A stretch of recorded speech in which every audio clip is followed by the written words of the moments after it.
Reverend Tolliver. How are you? Happy New Year. Fine.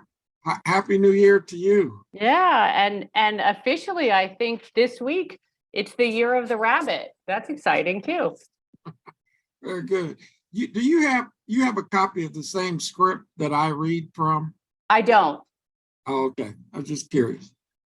Oh. In case something came up and I had to step away for a second, I just wanted to know if you were able to keep Oh, yeah, I don't. Candlin, if you're listening and you could send. Oh, you know what though? Actually, I can't even access it because I'm on a different computer I don't have access to Okay.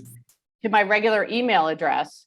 I'm hoping the situation doesn't happen before the end of this meeting, Yeah. but something just happened, and I'm hoping they won't interrupt me before this meeting is over. Yeah, me too. Well, actually, Candlin, I have my phone, and so if you send it to me there, it'll be teeny tiny and maybe difficult for me to read, but I could at least open it and have it queued up just in case. And it would only be for a few minutes. Okay. And I hope everything's okay. Everything's okay. It's just Okay. that something that was supposed to happen prior to this meeting got delayed, and it could happen at any time. Yeah. All right.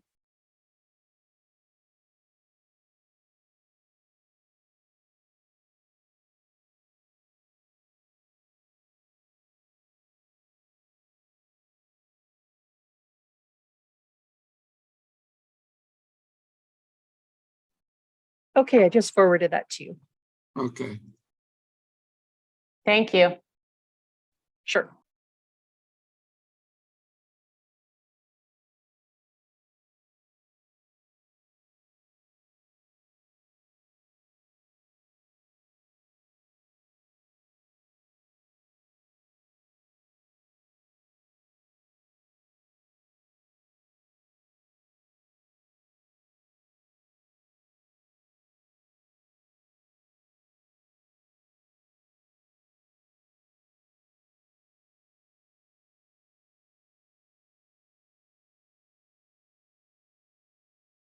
Okay, I have it pulled up on my phone, Candlin, just in case. Great, thanks for checking.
It's 2:00. Are we to start?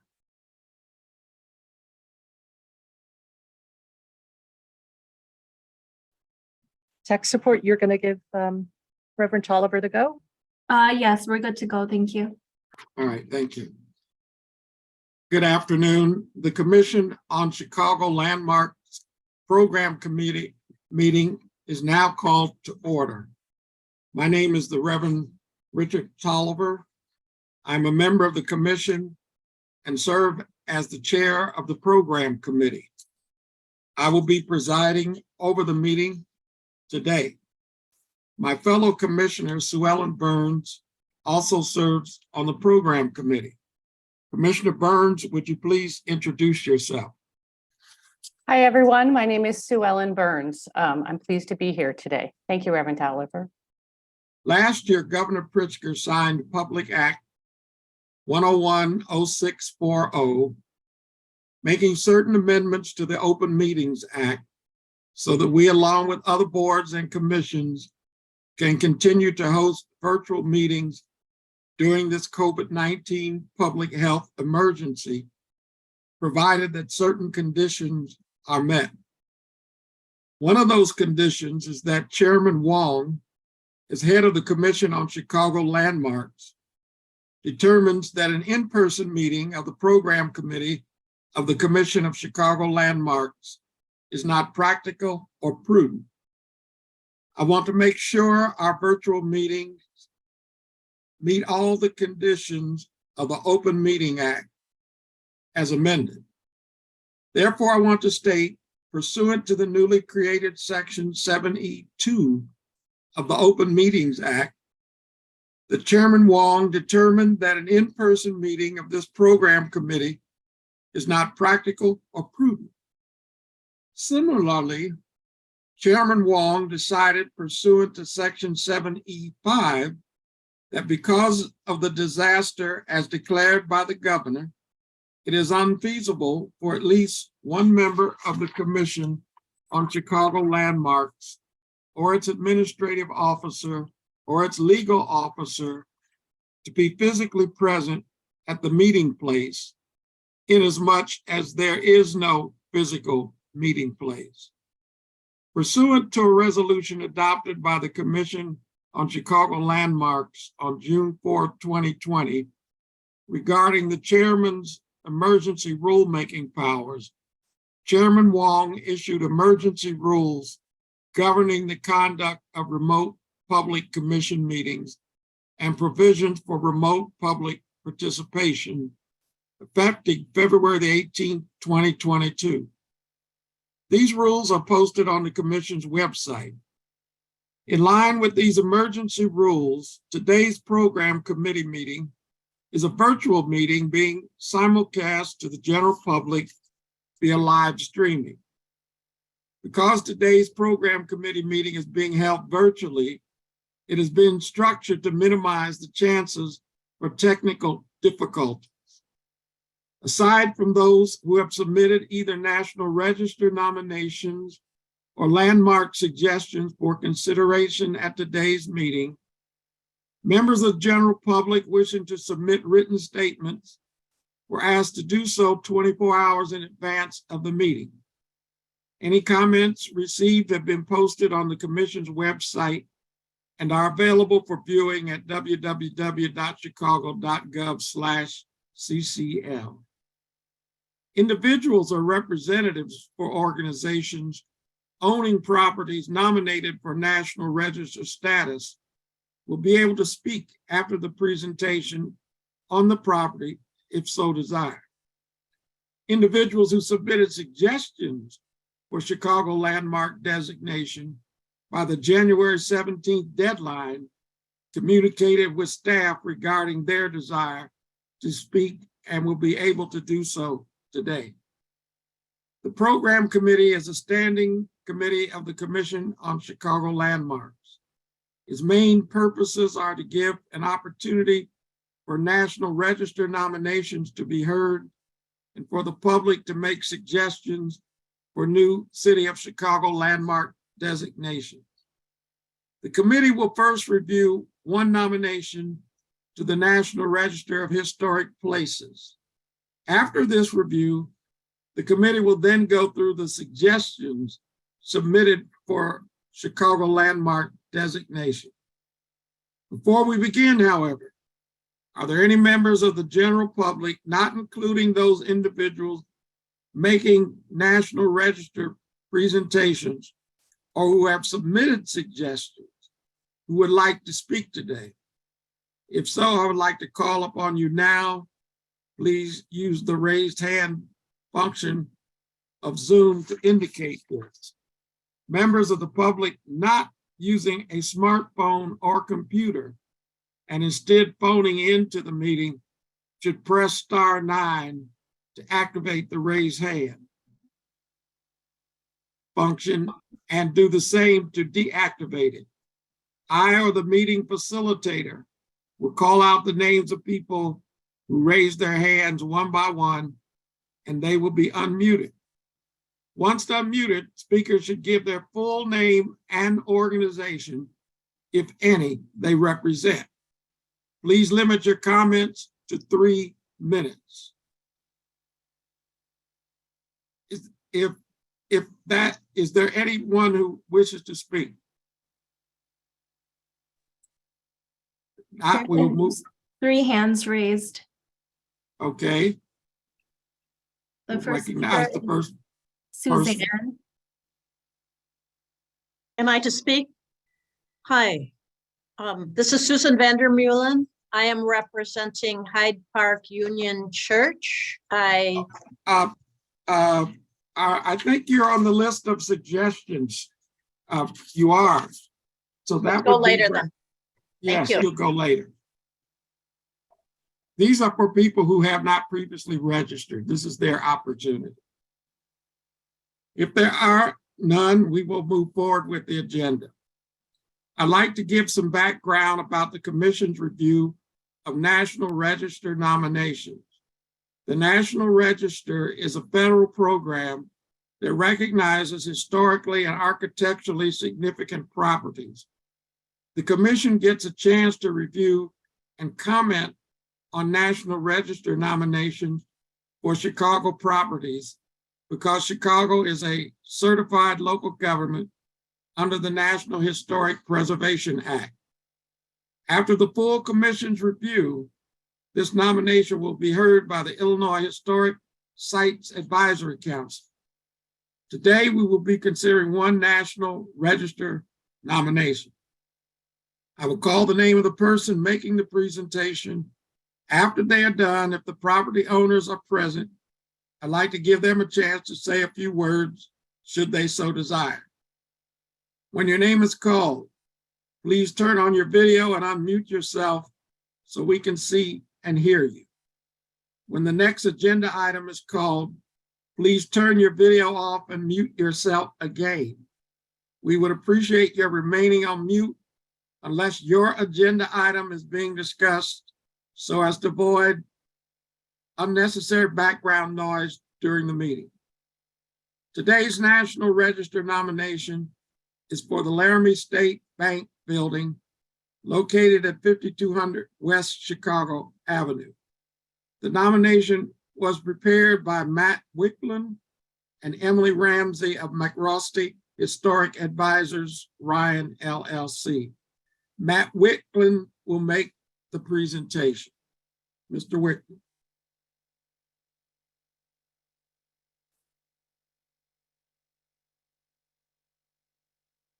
Miriam, would you promote him to a panelist? Thank you. Matt, can you please accept the promotion? Thank you.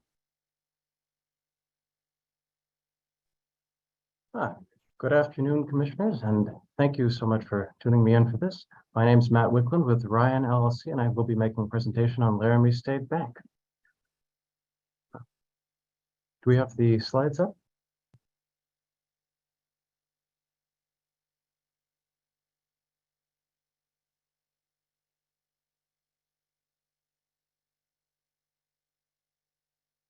Is that visible yet?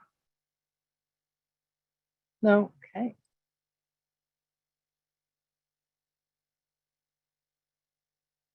Are they visible yet, Matt? Yes, yes, they are. Okay.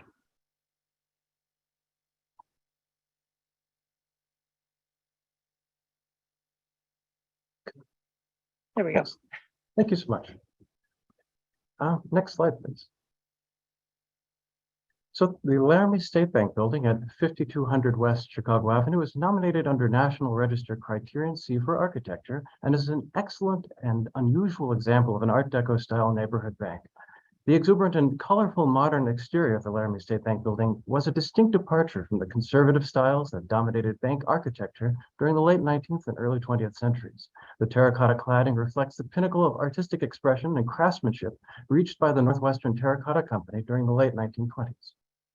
Laramie's 1929 remodeling and expansion was designed by Chicago architects Mayer and Cook. The design embraced the Art Deco and created an eye-catching advertisement for the bank's services and made the bank stand apart from other traditional commercial buildings in the Austin community. The period of significance is the year 1929, the year of the bank's Art Deco remodeling. The building is currently a designated Chicago landmark. Next slide, please. Laramie State Bank stands proudly on the northwest corner of Laramie and Chicago Avenues in the Austin community area. The intersecting avenues are main commercial corridors that are lined by storefronts and other commercial uses. Within the community, blocks are residential in nature and defined by brick and wood frame houses and apartment flats. Next slide, please. The Laramie State Bank of Chicago was established in the early 1920s by local banker Carl A. Mueller. In 1922, he acquired a parcel in the northwest corner of Chicago and Laramie Avenues in the rapidly growing neighborhood of Austin, Chicago's west side. The community was founded as a temperance settlement in 1865 and grew until it was annexed to the city of Chicago in 1899. Despite annexation, Austin maintained its sense of independence from Chicago well into the 20th century. As a distinct community, Austin established its own commercial and real estate districts to serve the needs of its residents. An essential component of those neighborhoods, or of Chicago neighborhoods, were the independent neighborhood banks. Until the mid-1950s, Illinois state law prohibited banks from operating multiple branches with the intention of preventing bank monopolies and encouraging the development of small, independent banks that serve the needs of their communities, such as Laramie.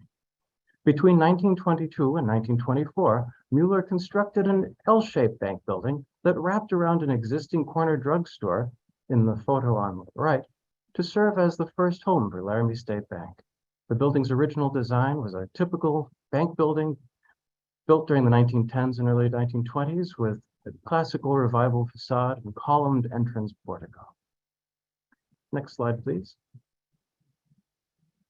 By 1927, buoyed by the economic boom that had swept the Chicago region and the nation, Mueller was ready to expand the Laramie State Bank by demolishing the corner drugstore building and redesigning the bank to command the entire northwest corner of Chicago and Laramie Avenues, as it does today. Mueller commissioned the architectural firm of Mayer and Cook to design the bank. The firm initially prepared a design in the classical revival style that was consistent with the conservative design of Mueller's existing bank building. And that's the image on the left. At some point after May of 1927, architect Mayer and Cook scrapped plans for a traditional bank building and instead designed a thoroughly modern and eye-catching exterior for Laramie State Bank. The resulting design, with its richly colored and lavishly ornamented facades, was less a testament to the skills of Mayer and Cook and more a reflection of their close collaboration with the Northwestern Terracotta Company, one of the country's premier terracotta firms at the time.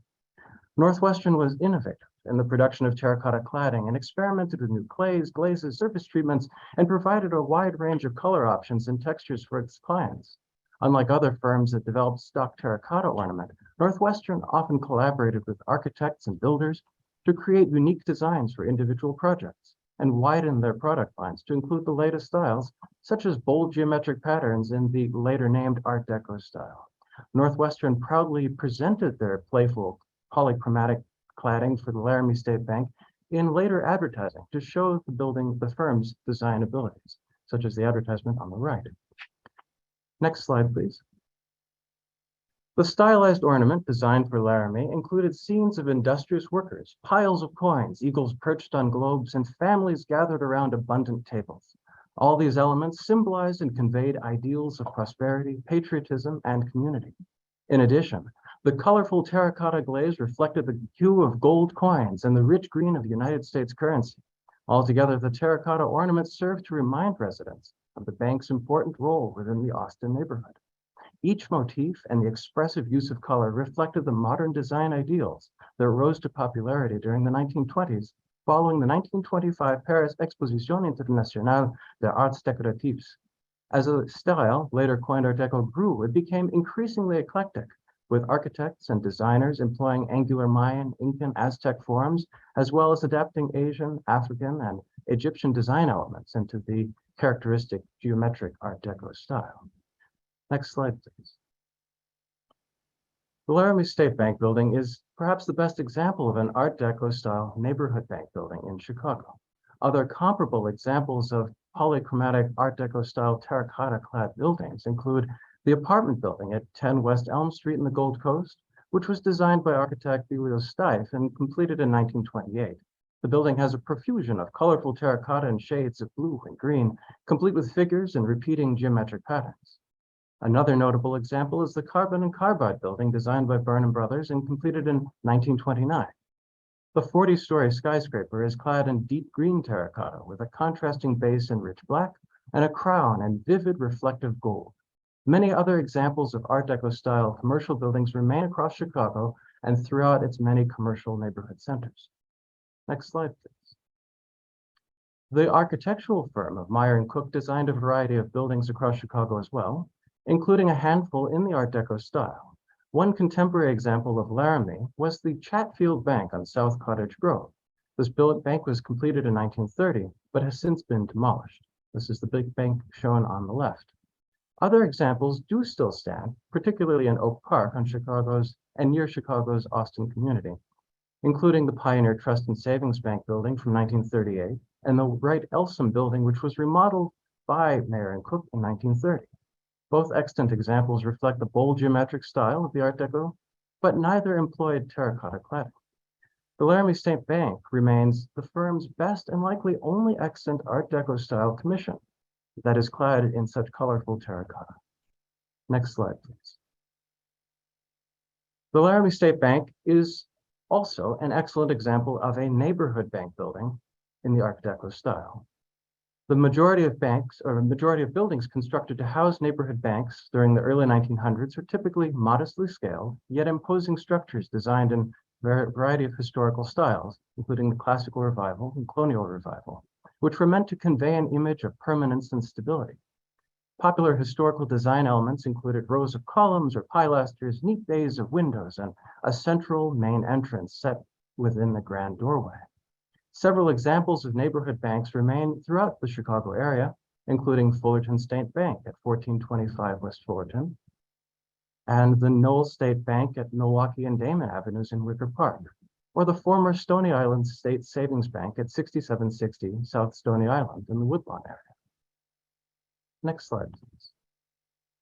The following slides show a few details of the building itself. This is, of course, the south elevation of Laramie State Bank. Next slide. The side view along Laramie Avenue, the east elevation. Next slide, please. A detail of the terracotta along the south elevation around the main entrance doorway. You can see some of the detail panels showing individuals, like figures, and of course coins, and the abundant table surrounded by a family. Next slide, please. The building is fairly straightforward in its layout, consisting primarily of a large auditorium or banking hall space that is 2 stories in height, with a 3rd floor that wraps in a C shape that would have held the offices of the bank. Next slide, please. This is a view of the main entrance vestibule looking towards the main front door. A few finishes do remain, including some woodwork, the original marble wainscoting, and marble flooring. Next slide, please. And of course, the grand banking hall itself, not quite the same as it used to be, but still remaining with excellent architectural details of plasterwork in the ceiling, the flooring, and other elements. Next slide, please. On the upper floor, the 3rd floor, there's extant corridors as well as office partitions that would have, of course, held the offices for the Laramie State Bank. Next slide, please. And that concludes my presentation for the Laramie State Bank building. Thank you. Commissioner Burns, do you have any questions? I don't, thank you. Okay. Is the owner here present or wish to speak?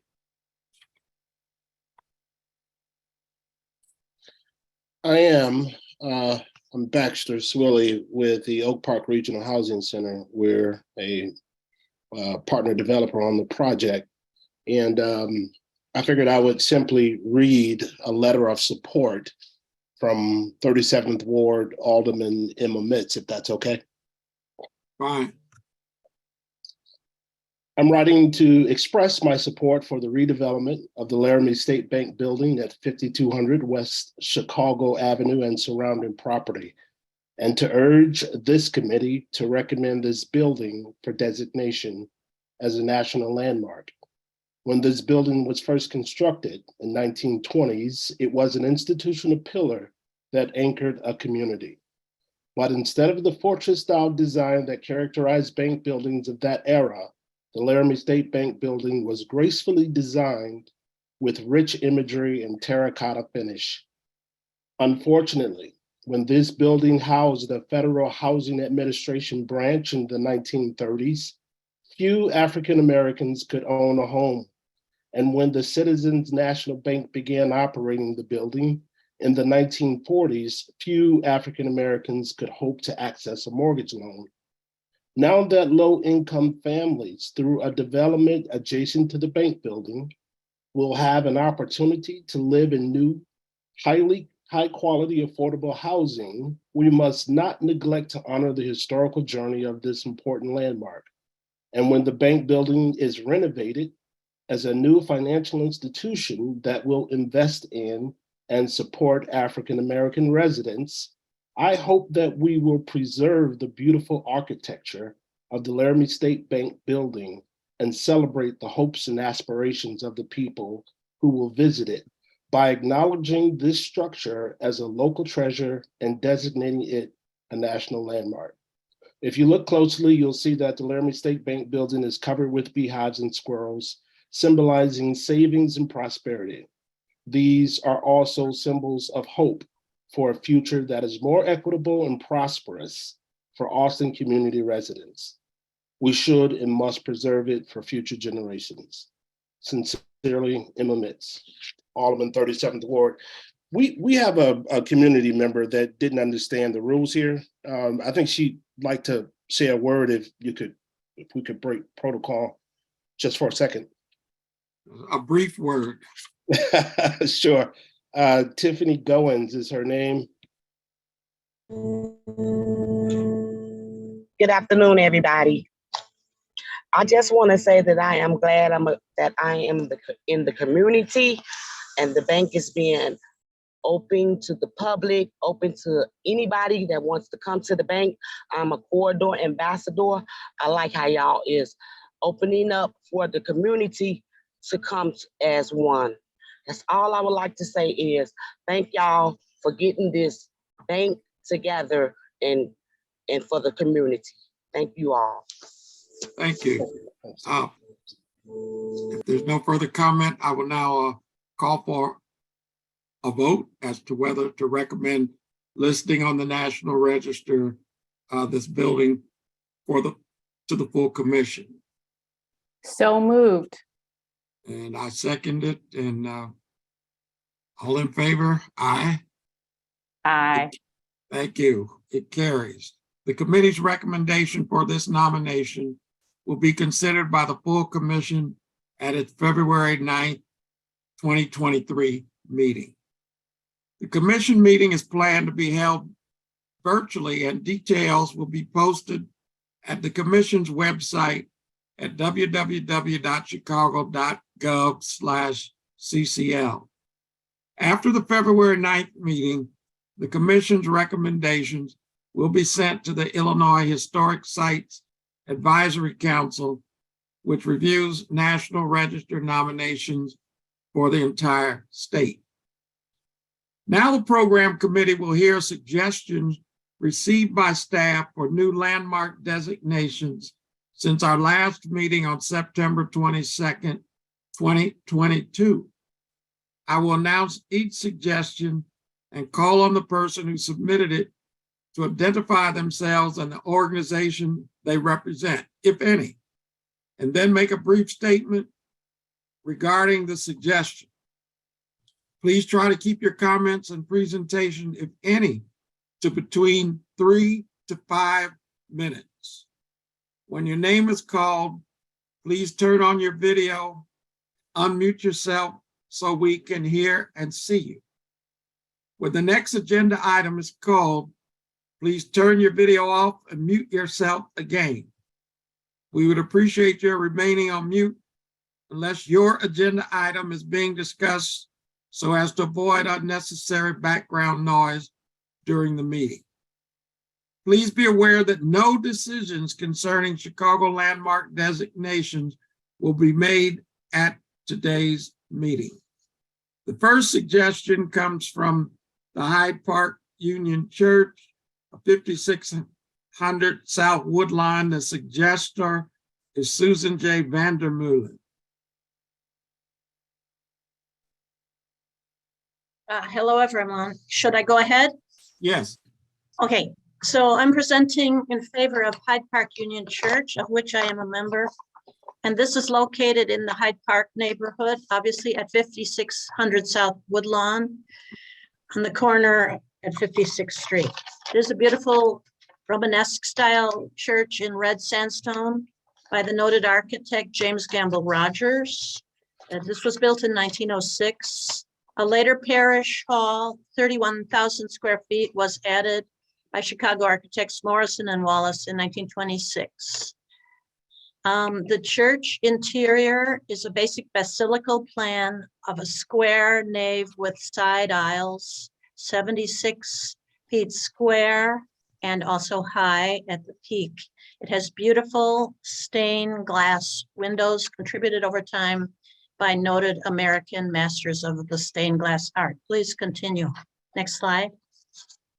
Our architect, James Gamble Rogers, spent the first part of his career in Chicago, leaving in 1906 at the time of the church construction for New York, having been attracted there by work on Yale University.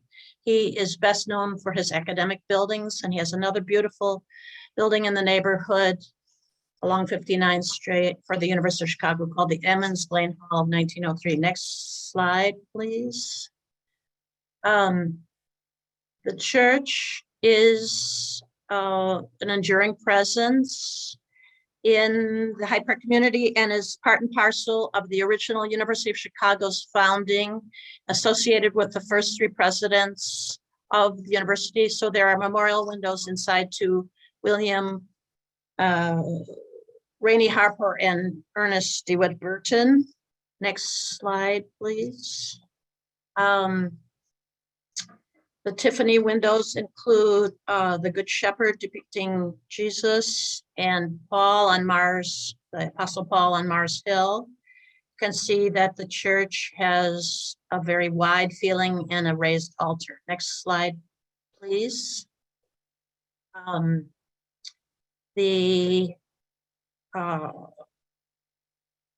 Gives a muted feeling with dark brick and red brick spandrels. And the Tiffany windows are in good shape and are very lovely. And so are the Zettler and Conic windows. Next slide, please. The addition is quite large and has a tower, 5-story tower, and a very ample social hall. Next slide, please. And a large kitchen that serves the Hyde Park Kenwood Food Pantry every Saturday. Next slide, please. We are experiencing some condition issues and deferred maintenance issues in the church, with standing water on the roof and plaster deterioration in the tower, as depicted in the next slide, please. We have significant plaster loss in the tower room and need some very expensive repairs. The next slide, please. The church is an enduring symbol and has artistic finesse. It's a fine architect and fine stained glass windows. And I would also like to call upon LaShawn Bryant, who joined me here today, to make some additional comments. Thank you. Hello, good afternoon. I'm here today to share why Hyde Park Union Church should be considered for the Chicago landmark status. I could continue to elaborate on our architect, James Gamble Rogers, or our amazing Tiffany stained glass windows, or our rich history we share with the University of Chicago and the Hyde Park community. Hyde Park Union Church was home to a 97-year-old nursery school, one of the first nursery schools in the country. Hyde Park Union Church's rich history and devotion to its community is profound. But I personally feel that those are just adornments of the true treasures that are going on inside of Hyde Park Union Church. Hyde Park Union Church houses the Hyde Park and Kenwood Hunger programs. This program has been active for almost 40 years, providing assistance through the food pantry at Hyde Park Union Church during the dark times of the pandemic. Our sanctuary was turned into a full-out distribution center for families and individuals in need throughout the Chicagoland area. And as for present day, our food pantry is serving families and individuals at record numbers. Hyde Park Union Church has accommodated the food pantry's rising numbers by allowing for more space and increased resources. Hyde Park Union Church shares its building with the Hyde Park Korean United Methodist Church. The Hyde Park Korean United Methodist Church has shared our building for over 15 years. The Korean United Methodist Church is the bridge connecting people from the Korean community to the Hyde Park area. They provide a campus ministry for the University of Chicago, students, small group ministries, worship service, and fellowship and care ministries. Hyde Park Union Church is also home to the Surat Chicago. Surat Chicago is a community organization dedicated to increasing the number and visibility of Muslim community spaces, both in Hyde Park and throughout the Chicagoland area.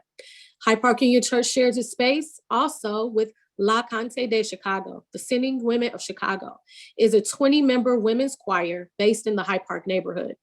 The women who comprise the choir come from many backgrounds and nationalities. We share our building with the Chicago Chorale that brings the community together with their annual Christmas celebration. Hyde Park Union Church serves as the site for the annual Hyde Park Jazz Fest. Our sanctuary has hosted well-known Chicago artists such as our very own legend, Great Willie Pickens, has embraced Wynton Marsalis and a host of other jazz greats in our sanctuary throughout the years. Every year, we have participated in the Chicago Architectural Center Open House Chicago since 2018. Open House Chicago wanted to expand its tours from just downtown into the Chicagohood neighborhoods. Eric Rogers, the former coordinator, reached out to ask if our church would be willing to open our doors to visitors. We were thrilled to open our doors. As a historic site in the neighborhood and our connection to the U of C, many visitors stop to look around and allows us to put out the welcome mat. Through our doors are open only for 4 hours. We have anywhere from 150 to 200 visitors, both on Saturday and Sunday. Hyde Park Union Church, much like our beautiful stained glass window you see in the photo, is a tapestry of the community and the city we serve. We have taken our architect's vision of a sacred space and multiplied his vision beyond anything imaginable in his creation in 1906. Here today, within our walls, we house on any given Sunday, the University of Chicago grad students to our 12-step recovery program. Our building is what the city of Chicago stands for, utilizing every space to serve a city welcoming all persons, regardless of economic status, religious belief, gender, cultural background, or immigration status. So please consider Hyde Park Union Church for the Chicago landmark status based on our architectural and our community history and our present plight to service the needs of Chicago's residents. Thank you. Our next presenter is making a suggestion for Kogan Miller Studios at 1734 North Wells, Zach Bleitcher.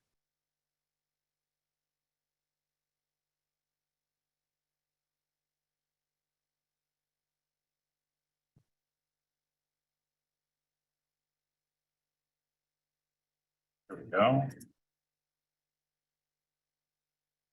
Hello? Yes. Good afternoon. Thank you, Commissioner Tolliver and Burns. And my name is Zach Bleicher.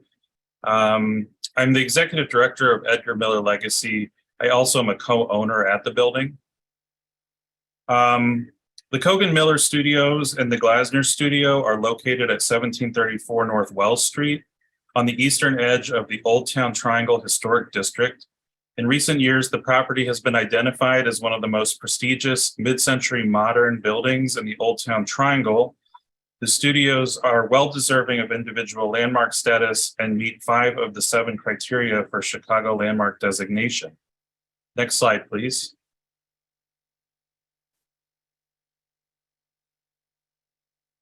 I think there's another slide before that.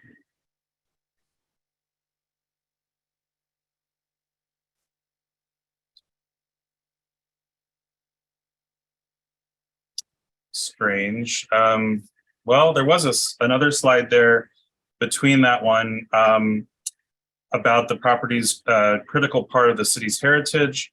I'll just read from it. The property represents, I don't know what happened to that slide. The property represents a critical part of the city's heritage. The building is one of the few remaining artist colony structures extant in the city of Chicago. The building, started in 1928, was part of the movement of artistic renovation begun by Saul Kogan and Edgar Miller in 1927. This area would become known as Old Town and became a cohesive geographical enclave for artists through the 1970s. The significant cultural history extends through the 1970s when the building was owned by a prominent social activist, Lucy Hassel Montgomery. The property is associated with several significant people who are important to Chicago, Illinois, and the United States. Edgar Miller is a significant person associated with the property. Miller became one of the most well-known Chicago artists of his era and contributed substantially to Chicago's modern art movement of the 1920s, 30s, and 40s. Additionally, the building was owned in the 1970s by a prominent social activist, Lucy Hassel Montgomery, who used the Glasner Studio as an organizing space for numerous human rights causes. Next slide, please. The building represents a truly unique aspect of early modern urban architecture in Chicago that is unrivaled anywhere in the United States. The architects and artists who renovated the Kogan Miller Studios created a bohemian artistic community with a unique character based on radical transformations of 19th century buildings with original architectural and artistic expressions. Artistic flourishes such as interesting brick and tile work, mosaics, plaster and ceramic reliefs, and wood carvings enhance the aesthetic impression of the structures. Next slide, please. The building had many important creative practitioners involved. Saul Kogan was the artist and developer who conceived of a plan to develop these Parisian-style artist studios in Chicago. Edgar Miller is generally credited with the general design of the buildings, and he handmade most of the individual art installations in the property.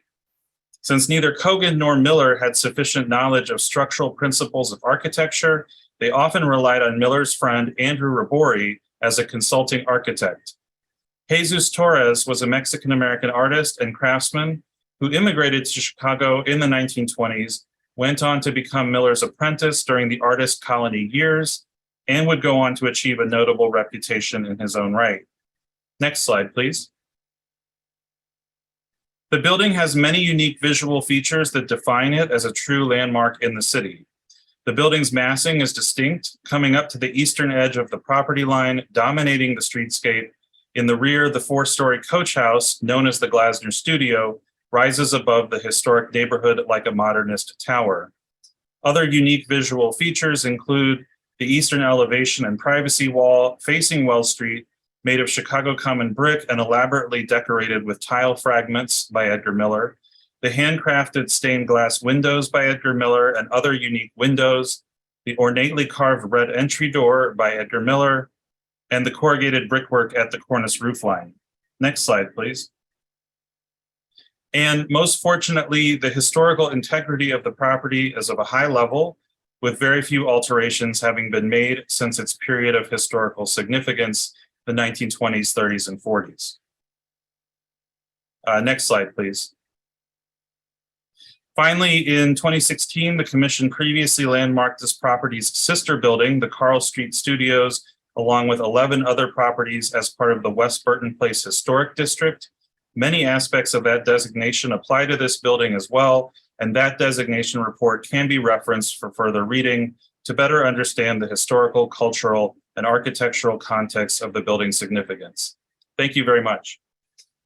Thank you. The next suggestion is for 2240 North Burlington.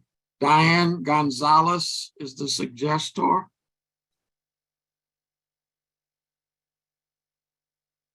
Good afternoon, everyone. Can you hear me? Yes. Okay, thank you. As I'm Diane Gonzalez, I'm a resident of the Old Town Triangle. I'm also a board member of Preservation Chicago. And 2240 should be considered for landmark status for several reasons. But if you look at the slide, you can see this amazing craftsmanship, exquisite wood window hoods, the striking cornice is very Italianate, and it's old for this particular neighborhood. When the request form was submitted, I included an additional sheet with some information. So I don't want to repeat all that. I think both of you commissioners have read that. But since that time, some additional research has unearthed some new info, which I'll add on quickly here. One is no permit was found. We thought it was likely built by 1874 when frame construction was outlawed in Chicago. An October 1875 Tribune article around the 4th anniversary of the Chicago fire, this was an October issue of the Trib, said that the city had had over 1,800 buildings constructed that year. Not a single one is a frame structure. All are stone, brick, or iron, or a combination of the three. The article went on to talk about the new fire ordinance, which prevented frame construction within the city, and it listed 5 buildings on Burling Street for which the Trib had found building permits that existing year. None of the 5 were 363 Burling, which is this structure here on the slide. That was its address in those days. So you conclude that it's likely built by 1874. Now you can't say that for certain, but in 1876, if none of them were framed in 1875, probably that ordinance made this continue to be a pattern in our city. So the structure is probably over 140 years in age. Strong evidence of its construction by 1886 was presented in the email sent to you, and that was because it was on the Robinson Atlas page. That's a bit of a primitive atlas with very few details, but it did include the bay that you see here in this slide in front of us.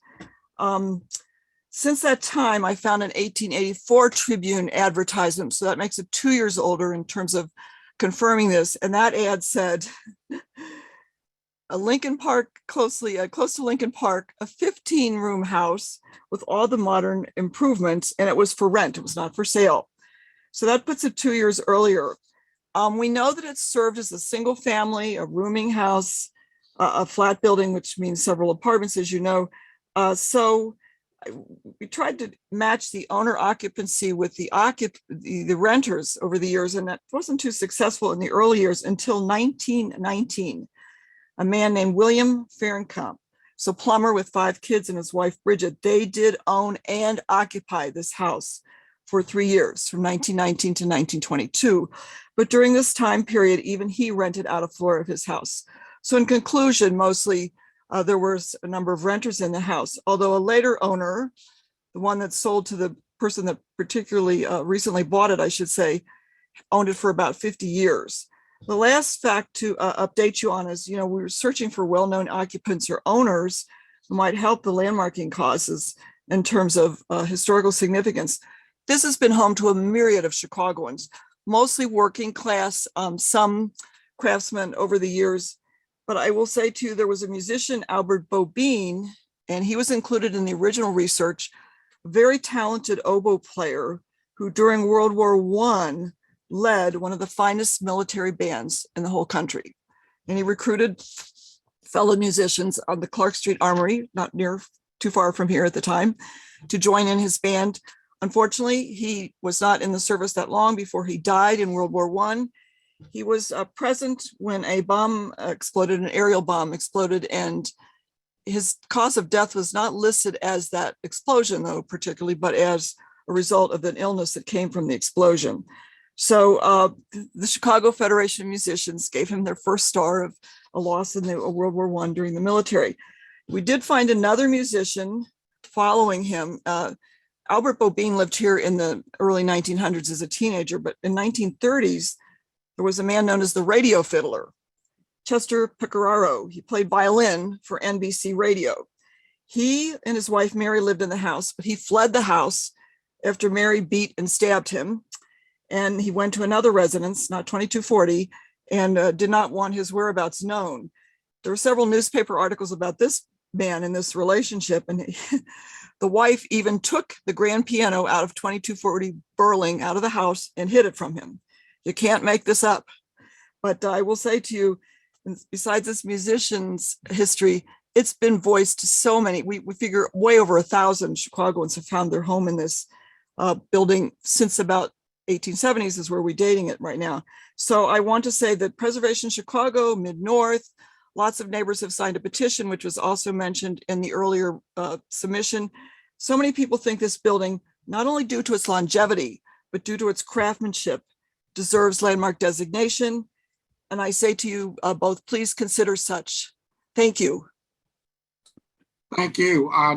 The next item is Pike House, located at 1826 West 91st Street. The suggestor is Tim Noonan. Hello.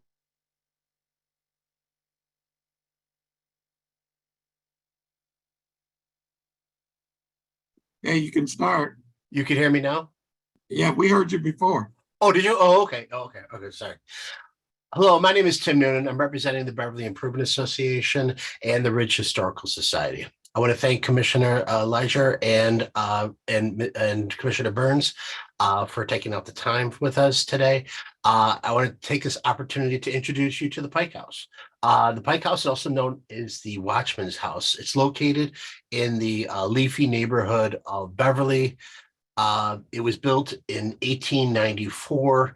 And it was, at that time, the Beverly was a suburb, so it was kind of taken out of the city. The house is nestled on the southeast corner of the Forest Preserve, the Dan Ryan Woods. It used to be an aviary. Aviary used to be located near there, so the birds attracting the birds and the oh, sorry, I guess I should have. Sorry, attracting the birds in the trees was, you could tell it was a very natural place to have a house. So I'm sorry, here I'm doing some reorganizing. Besides being a charming house, it has significance both as the original owner and the architect. The original owner was Eugene Pike. He came to Chicago before the Great Chicago Fire. And from the smoldering ash, the modern Chicago was born. E.S. Pike was there and became quite wealthy in both banking and real estate development. One of Pike's project is the Mentor Building that was designed by Howard Van Doren Shaw. And it's Mr. Newman, I hate to interrupt you for a second, but I have a situation that has arisen, and I wanted to ask Commissioner Burns to continue with the meeting until I can come back. Thank you. No problem, Commissioner Tolliver. Please proceed, Mr. Noonan. Thank you. Oh, no, I just hope everything's okay. Okay, so like I was saying, one of the projects that Mr. Pike had worked on when he developed was the Mentor Building that Howard Van Doren Shaw designed, which still stands today. Mr. Pike lived on what is known as Millionaires Row on the Prairie Avenue. One of his neighbors was John B. Sherman, who was one of the founding of the Union Stockyards. And they shared an interest in gardening and landscape. And as you know, in the late 1880s, sorry, keep on thinking about switching the slides there. As you know, there was a resurgence in native landscaping with exponents of Jens Jensen and O.C. Simmons. So there was a very much that was the idea of in landscaping as a natural setting. So, John Sherman had owned this large tract of property down in Beverly, and he carved out this small section for his friend Eugene Pike. And Pike had was looking to design a gardener's cottage, and the gardener's cottage, he was seeking an architect who would be sensitive to the Forest Preserve and the setting of which the house was to be done. And that person he found was Mr. Henry Hale Waterman. H.H. Waterman was recently employed by Chicago architect Joseph Lyman Silsby as such a noted alum as Frank Lloyd Wright and George Grant Elmsley. Taking the principles he learned from Silsby, Waterman designed a small cottage that was reminiscent of a tree, where they had a large mass in the bottom and then timbered midsection and then flaring eaves like a canopy, like a tree. So later in 1900, there was an addition added that enlarged the cottage. H.H. Waterman built quite a few houses in the Morgan Park area. There is a historic district in Appleton, Wisconsin that has many of his homes that he designed. As a matter of fact, the Pike House is a contributing a home in the Ridge Historical District.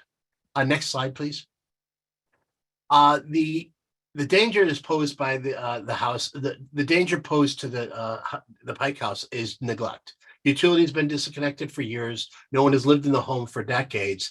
There's no heat, electricity, or running water. It has been observed that raccoons have entered the home, but the hole has since been repaired. The roof is in rough shape, the shingles, and that's so they need some major repairs to the home. Next slide, please. The challenge here with the home is that it belongs to the Cook County Forest Preserve, and it was purchased from Cook County Forest Preserve in the 1920s. The home was used as a watchman's house to keep an eye on the Forest Preserve and answer any questions from visitors. But since the Forest Preserve is in the business of preserving land, not selling the land off, it would take the Illinois State Legislature to carve out the property. Therefore, they really just can't sell the property. As you might expect, this house has had deferred repairs, which also make it very expensive. And so this is the status. We have a great history. We have a great structure that needs our help. Cook County Forest Preserve had put forth a request for information. It was dated, they were waiting for returns to come back in by September of 2022, and there were no responses that we're aware of. So next slide, please. So the options, what could be done with this structure? Well, their idea is that there's a little ACORN program, which is with children to make them familiar with the Forest Preserve, and they are partnering with the Morton Arboretum. That possibly could be an option for the further longevity of the building, or who can actually take it over. The Chicago Public Schools, there's a Chicago High School of Agricultural Science that's not located too far away. That could be part of their curriculum, having or the arborists or even just fruit trees in that as part of their agriculture. And then the Chicago Park District, there's a park district, there's a park that is directly across the street. Well, just about 200 feet, and it is does not have a field house. So this could also utilize as a field house as well. So I would like you to, if you could, look over the information that I sent. There's a lot of information. Tim Samuelson wrote also some information about the Pike House to help us with this project. And again, thank you so much for taking out the time to listen to me this afternoon. Thank you, Mr. Noonan. Next up, we have for recommendations, St. Adalbert Church with Jurek Jablonski, excuse me if I mispronounced your name, to speak on behalf of this recommendation. Jurek Jablonski, if you're on the call, can you please raise your hand?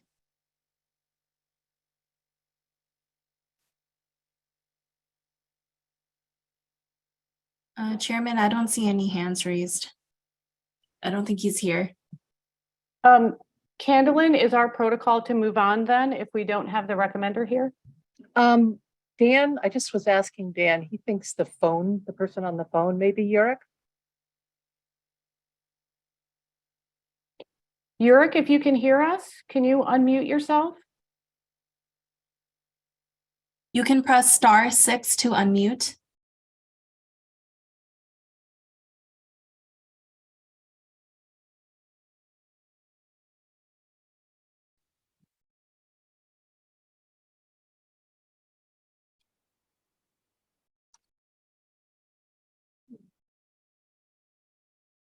With still no response, why don't we move on and then we'll come back to this as a final as a final recommendation if Jurek is able to join us at that time.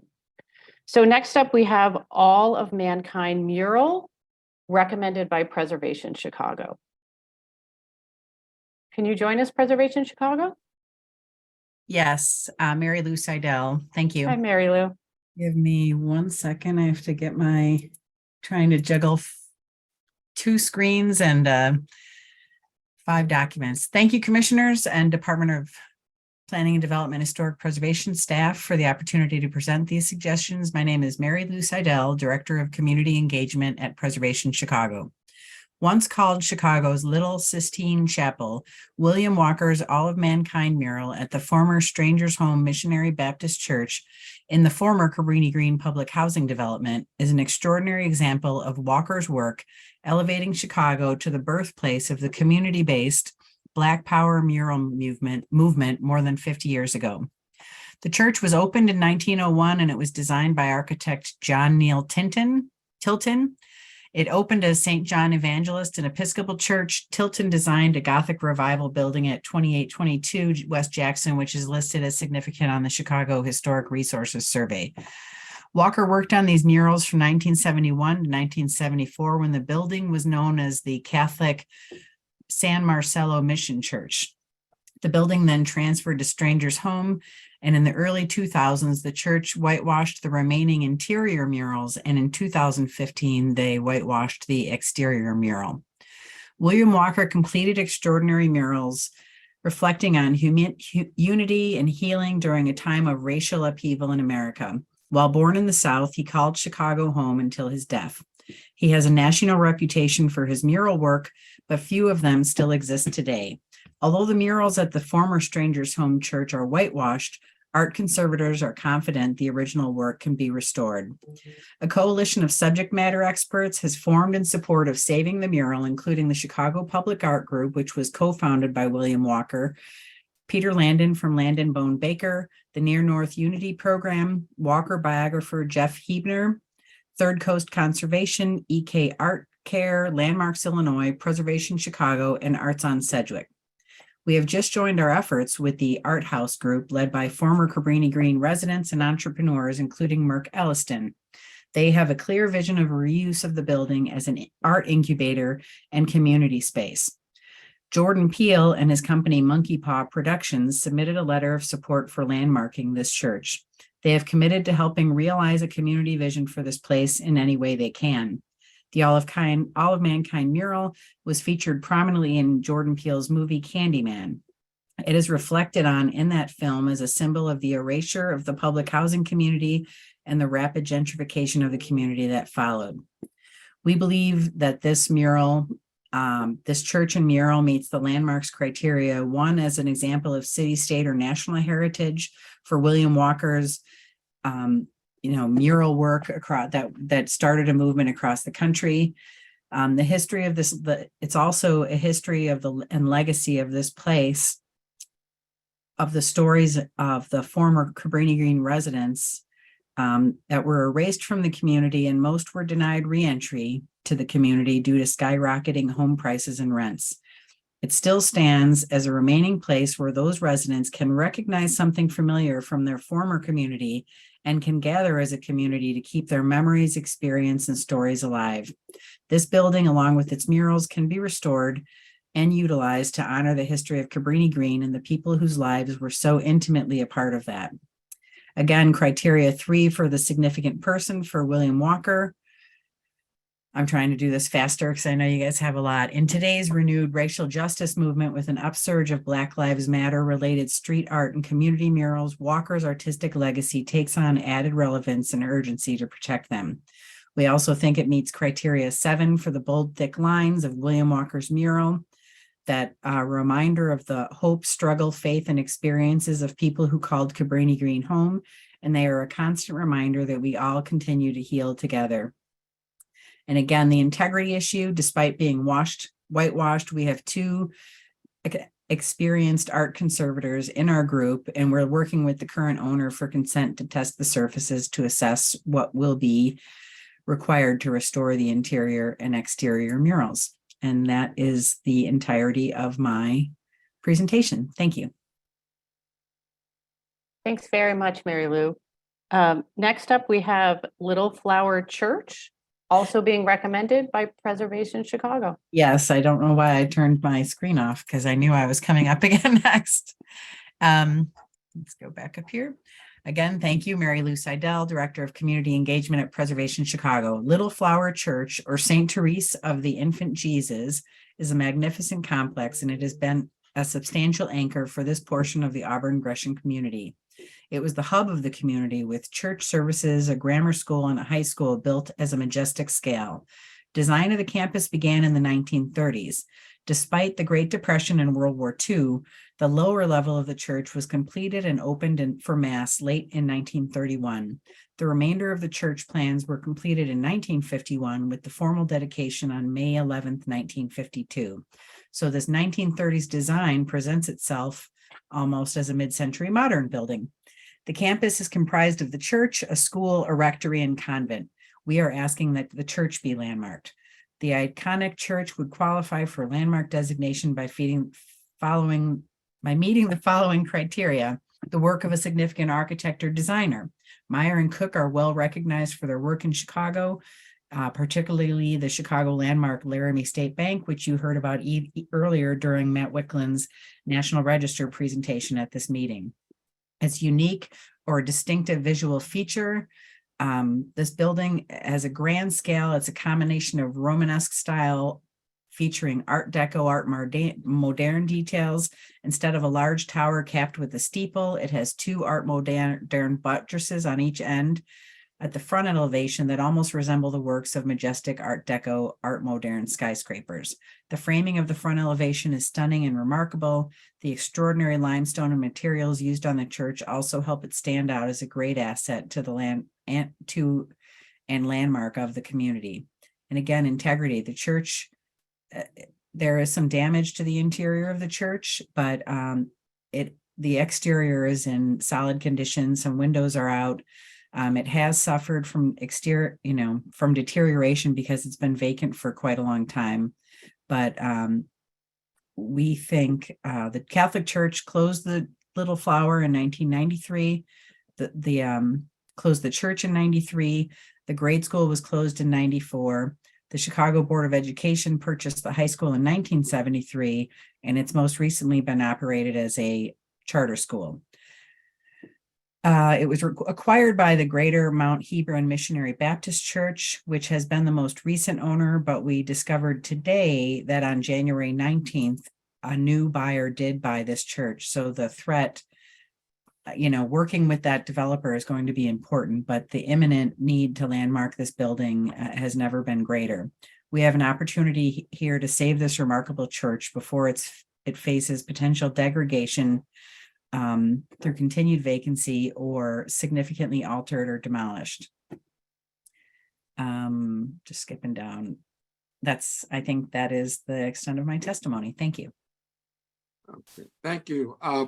Continental Can Company, 3815 South Ashland, Preservation, Chicago.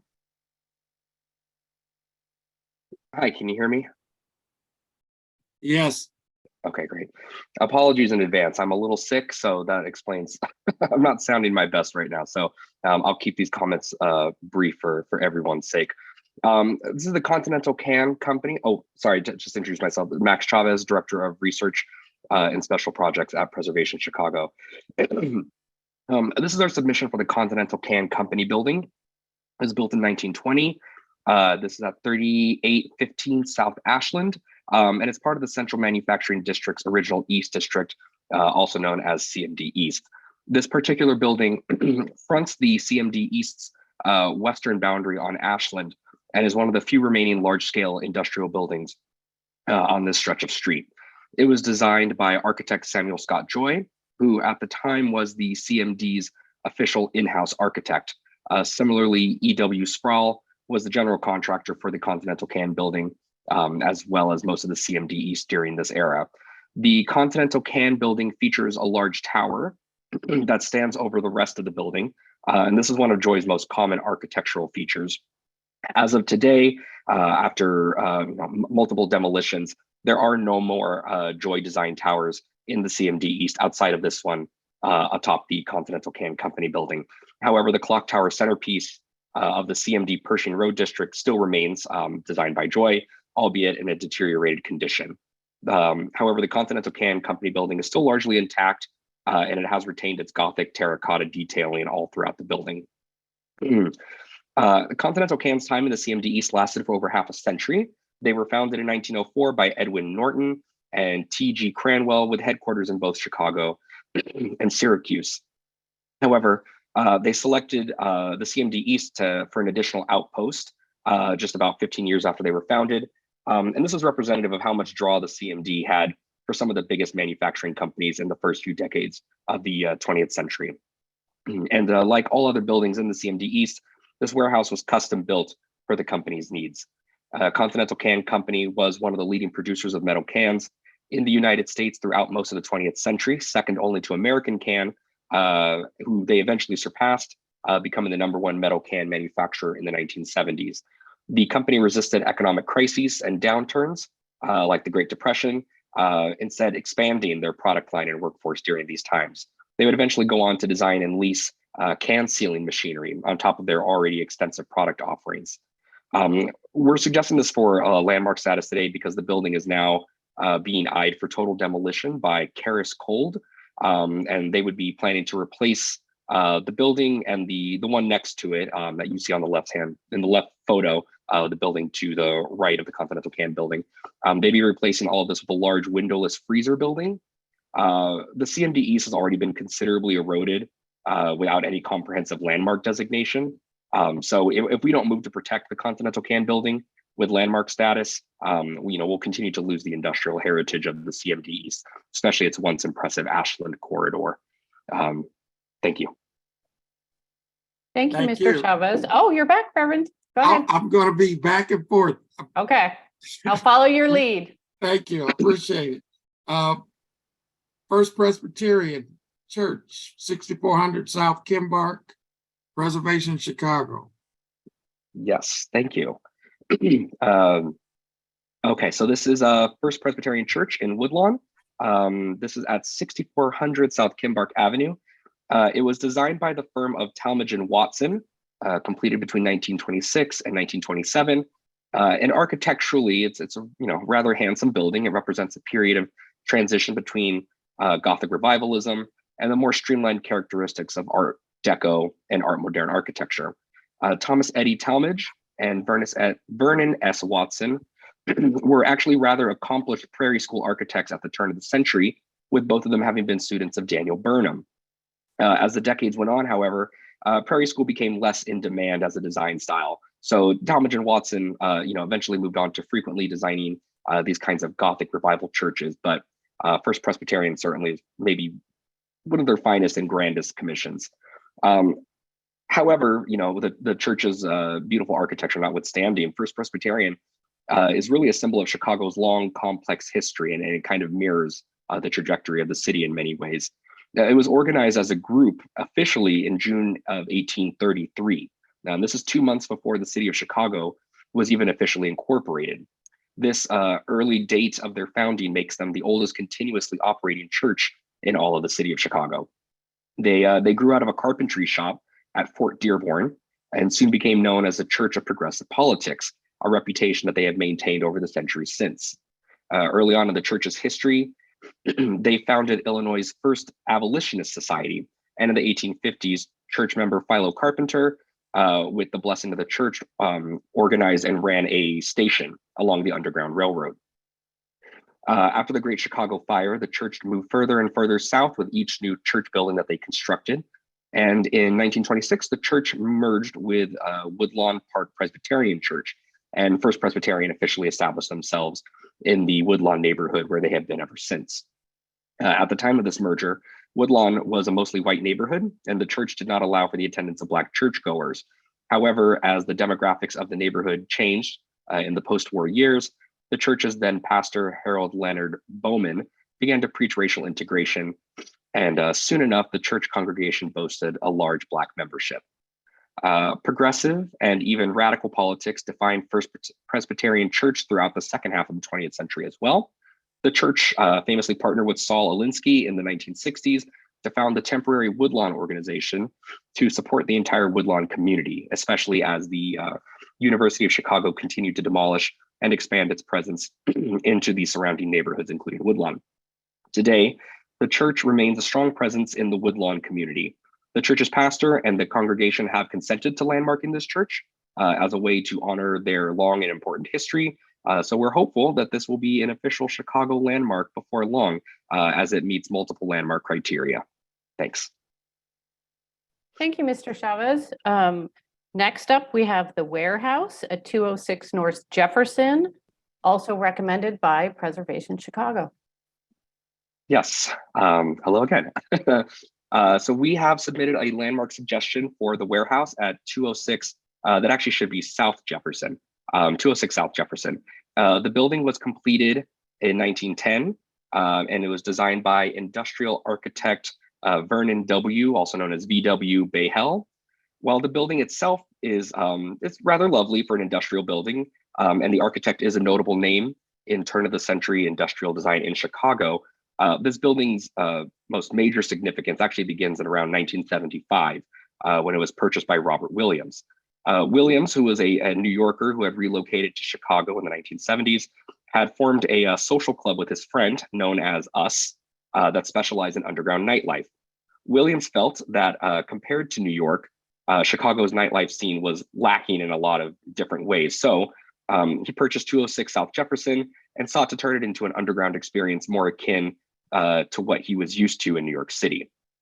So 2 years after he purchased the property in 1977, he opened 206 South Jefferson as a nightclub called The Warehouse. And he focused its design on, quote, sound and atmosphere. In designing the club, a Richard Long and Associates sound system was installed in the Warehouse nightclub, a setup often considered the best in the world, kind of the best that money could buy you. And it was a sound system that was found in other elite nightclubs such as New York City Studio 54 and London's Ministry of Sound. Williams also recruited his friend Francis Nichols, better known by his stage name Frankie Knuckles, or DJ Frankie Knuckles, to be the resident DJ at the Warehouse. At the time, he was a then unknown name, but Knuckles spent his residency at the Warehouse, what we now know as changing the landscape of music for good, because it was there at 206 South Jefferson that Knuckles designed a new music sound, one that remixed popular disco records for the queer Black club goers that frequented the Warehouse during this time. The style took its name from the nightclub itself and became known as house music. In the wake of disco's unpopularity, especially after Disco Demolition Night in 1979, house music's importance to queer men of color became all the more important. Today, we know that house music is absolutely everywhere. It has inspired countless pop hits and has become one of the biggest genres of the world still today. Knuckles as well became a world-renowned DJ and musician. In fact, in honor of DJ Frankie Knuckles in 2004, Jefferson, between Adams and Jackson, where the Warehouse is, was designated honorary the godfather of house music, Frankie Knuckles Way. The Warehouse was recently sold. Language in the listing described the building as historically important. It did note the building's connection to house music, but it also did suggest that the building could also be a redevelopment opportunity. So we're very much concerned that this could be demolished by the new owners. We reached out to the building's new owners, but we have not heard back from them. So that's certainly of concern. We would like to get an idea of what their plans are for the property. So it's for this reason that we're suggesting the Warehouse as a potential Chicago landmark. Especially we feel that the Warehouse would certainly have local, national, and even international significance and interest on multiple levels, especially to musicians and music lovers worldwide. Thank you. Thank you, Mr. Chavez. I'm not sure if this is you as our final recommender as well. One more. So just stay on mic. The last recommendation is for Taft Hall at the University of Illinois at Chicago. The address is 826 South Halsted. Mr. Chavez, back to you. Thank you so much. So finally, we have submitted a landmark suggestion for Taft Hall at UIC. The address for this is 826 South Halsted, as you see there. Taft Hall is one of three interconnected and nearly identical buildings that are all part of the larger UIC campus. The campus, which was completed in the mid-1960s and designed by Walter Netsch of Skidmore, Owings and Merrill, is one of the largest collections of brutalist architecture anywhere in the United States. As you surely know, Netsch has been a landmarking topic of conversation recently, as the Old Town home that he designed and lived in with his wife, the Netsch House, is up for landmarking designation at this moment. But I guess just as a recap, Netsch is one of Chicago's most notable and accomplished modernist architects, contributing to or outright entirely designing numerous landmarks of this era, including the Inland Steel Building, the Cadet Chapel in Colorado Springs, and the Regenstein Library at University of Chicago, amongst many, many others. But still, it's likely that his biggest impact on the built environment of Chicago was through his design of the campus at UIC. It's the largest and most complete manifestation of his field theory approach to design, a process which is guided by using layered and rotated geometric fractals to inform a building's layout and massing. This approach is apparent in the complex and hypnotic buildings found throughout the UIC campus, while some original details of Netsch's campus design, such as the elevated walkways, which you can kind of see in the photo on the right, they're under construction there. These walkways that course through the campus, they have been demolished, but much of the campus still remains intact as per Netsch's intent and design. So this brings me back to Taft Hall specifically, which is connected to the similarly designed Adams and Burnham halls by second floor walkways. These three buildings are all part of Netsch's original design and layout for the campus, and they contribute, even in their own small way, to the overall cohesion of the UIC campus.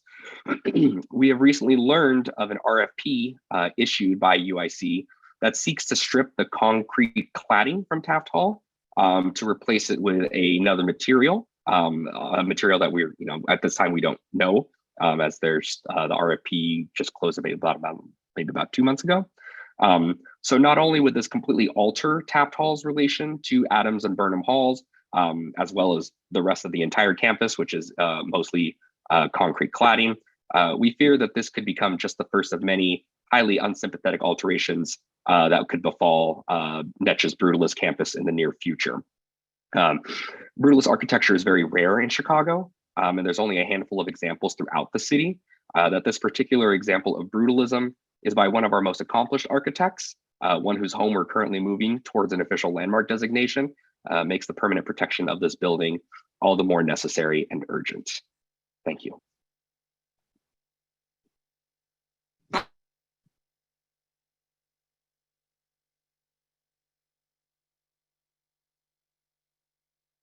Reverend Tolliver, you're on mute. Thank you. First of all, I'd like to thank Commissioner Sullivan for filling in during my absence. I would thank you all for your suggestions, for taking the time to share your thoughts and information with us. All of the suggestions will now be given to Historic Preservation Division staff for further review. The meeting is now adjourned. Thank you for attending. Thank you.